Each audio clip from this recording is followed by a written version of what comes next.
So AI factories and robotics, and we heard it yesterday from His Royal Highness, his vision, how to augment our workforce with roughly tens of millions of robotics to be able to infuse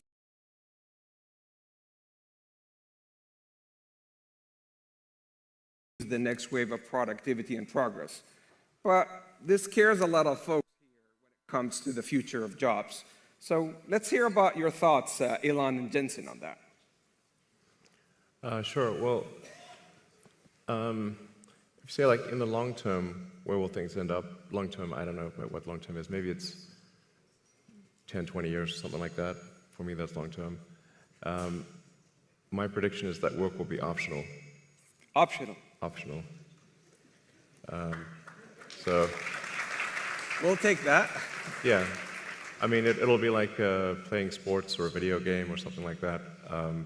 If you want to work, in the same way, like you can go to the store and just buy some vegetables, or you could grow vegetables in your backyard. It's much harder to grow vegetables in your backyard, but some people still do it because they like growing vegetables. That will be what work is like, optional. Now, between now and then, there's actually a lot of work to get to that point. Mm-hmm. And I always recommend people read Ian Banks' culture books to get a sense for what a probable positive AI future is like. And interestingly, in those books, money is doesn't exist.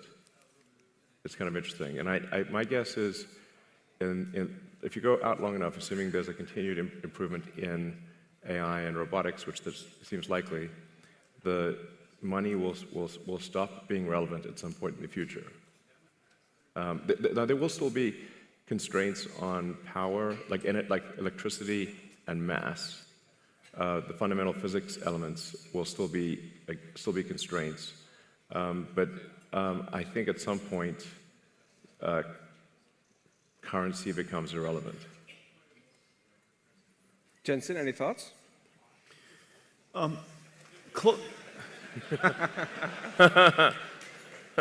the way, the NVIDIA earnings call is later today.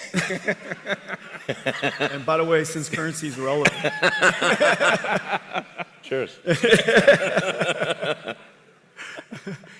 Elon just wants to share with you some breaking news.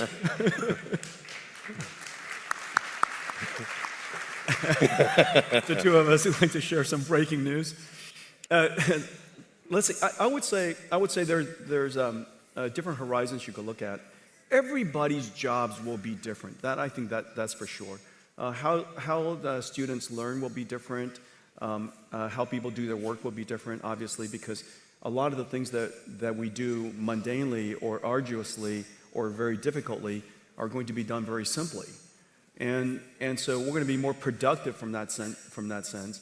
One of the things that I will say is that for most people or a company, if your life becomes more productive, and if the things that you're doing with great difficulty become simpler, it is very likely, because you have so many ideas, you'll have more time to go pursue things. It is my guess that Elon will be busier as a result of AI. I'm going to be busier as a result of AI. And the reason for that is because we have so many ideas we want to pursue, so many things that we still have in our backlog inside our company that we can go pursue. If we were more productive, we can get to those things faster.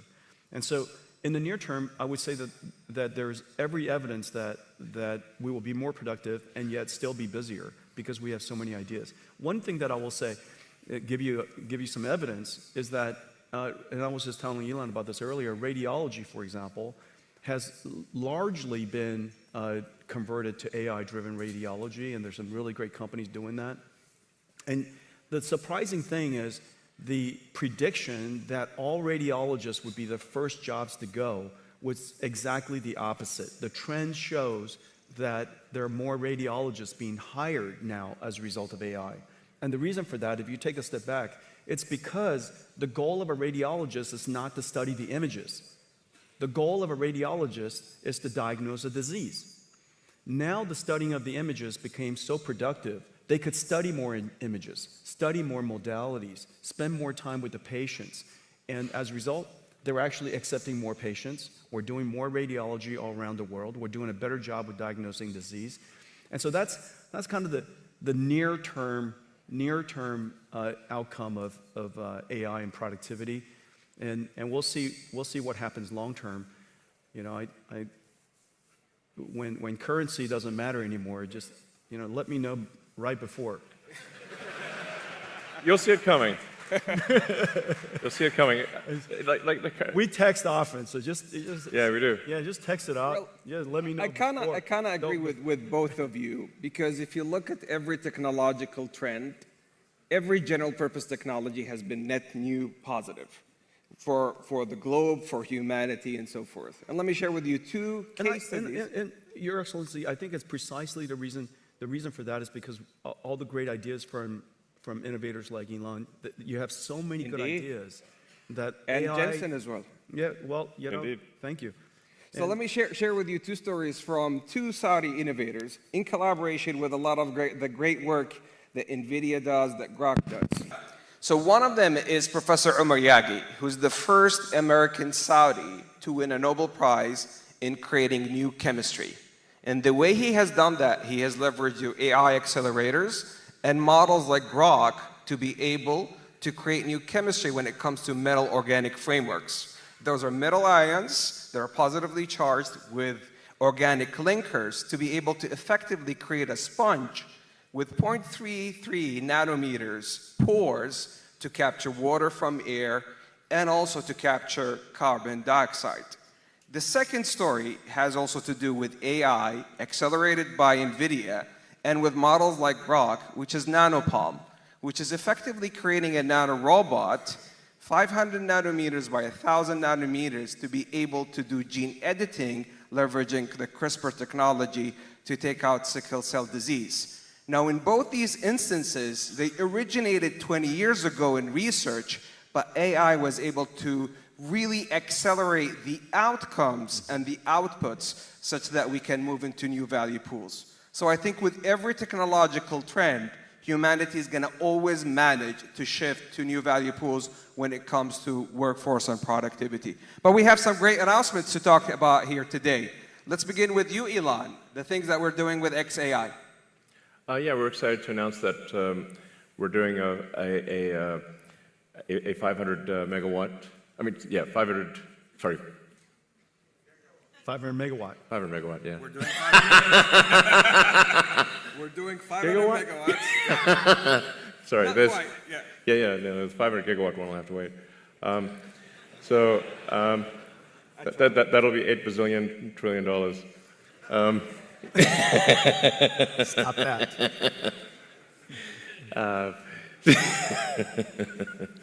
So yeah, we're doing a XAI, and the Kingdom of Saudi Arabia are doing a Humane, 500 megawatts, starting with 50 megawatts phase one, and we're doing it with NVIDIA. Yeah. Congratulations to the Humane team, to Targ and team, such a fantastic job.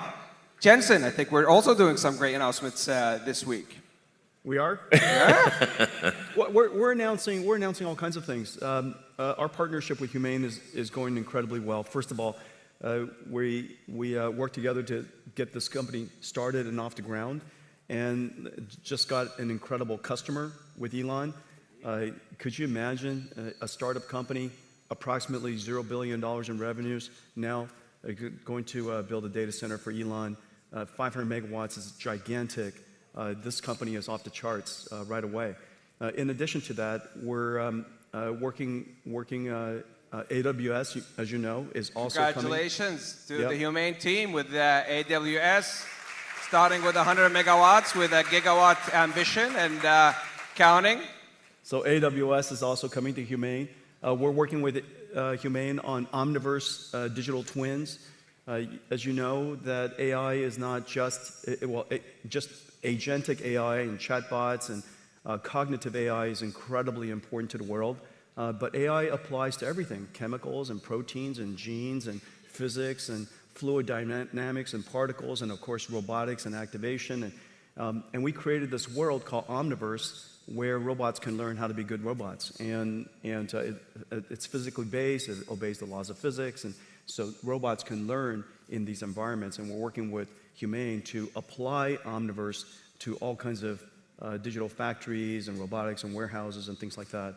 And so that's another. We're also working in Saudi Arabia to build supercomputers to simulate quantum computers, and using our computers to be the controller and the error correction, quantum error correction, requires an enormous amount of computation, and so we're doing a lot of great work there too. So a big partnership with Huang. They're off the charts, off the ground and off the charts at the same time. This is how we walk the talk in the Kingdom of Saudi Arabia in partnership with the US.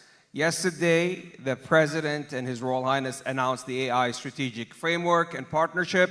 Today, we're going big with Elon and Jenson. So thank you for those opportunities. Now, they told me I have time for 2 last questions. So last night at the dinner, I got a number of questions because it seems that the schedule leaked. And everybody was giving me hints about the last 2 questions I'm going to do. So the first one was for you, Elon. And there's a big one for you, Jenson. So prepare for that one. AI in space, is that possible? Yes. If civilization continues, which it probably will, then AI in space is inevitable.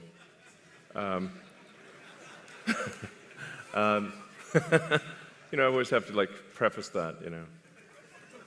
We shouldn't take civilization for granted. We need to make sure to take care to ensure that civilization has an upward arc. I mean, any student of history knows that civilization does not always have an upward arc, and in fact, civilizations have life cycles. So hopefully we are in a strong upward arc. I think we are for now, but we don't want to take that for granted or be complacent. But the way to think of AI in space is that in order to achieve any meaningful percentage of a Kardashev 2 scale civilization, where you're using even a millionth of the sun's energy, you must have solar-powered AI satellites in deep space. So that once you realize, like, once you think in terms of a Kardashev 2 scale civilization, which is what percentage of the sun's energy are you turning into useful work, then it becomes obvious that space is overwhelmingly what matters. Overwhelmingly, the sun only receives roughly 1/2 billionth of the Earth only receives roughly 1/2 billionth of the sun's energy. So if you want to have something that is, say, 1,000,000 times more energy than Earth could possibly produce, you must go into space. So this is where it's kind of handy to have a space company, I guess. Sell the book. Easier to cool chips in space, too. Yes. Easier to cool chips in space. Yeah. Yes, there's definitely no water in space, so you're going to have to do something that doesn't involve water. Just hang out. Well, you just got to radiate. That's right. So my estimate is that actually that the cost of electricity, like the cost effectiveness of AI in space will be overwhelmingly better than AI on the ground. So long before you exhaust potential energy sources on Earth, long before, meaning like I think even perhaps in the 4 or 5 year time frame, the lowest cost way to do AI compute will be with solar-powered AI satellites. So I'd say not more than 5 years from now. Wow. And just look at the supercomputers we're building together. Let's say each one of the racks is 2 tons. Out of that 2 tons, 1.95 of it is probably for cooling. Right. Oh, yeah. Just imagine how tiny that little supercomputer is, right? Each one of these GB300 racks will just be a little tiny thing. And just electricity generation is already becoming a challenge. So if you start doing any kind of scaling for both electricity generation and cooling, you realize, okay, space is incredibly compelling. So, like, let's say you wanted to do, I don't know, 200 or 300 gigawatts per year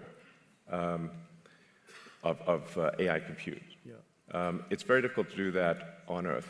So the US average electricity usage Last time I checked, it was around 460 gigawatts per year average usage.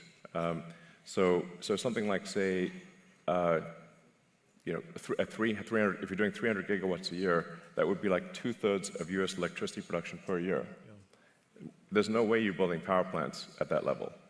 And then if you take it up to, say, a terawatt per year, impossible. Yeah. Like, you have to do that in space. There just is no way to do a terawatt per year on Earth. And in space, you've got continuous solar. You've got you actually don't need batteries because it's always sunny in space. That's right, exactly. And the solar panels actually become cheaper because you don't need glass or framing, and the cooling is just radiative. So that's why I think that's the dream. Yes, that's the dream. So Jenson, everybody last night was asking me, and I'm mindful it's earnings call for you today.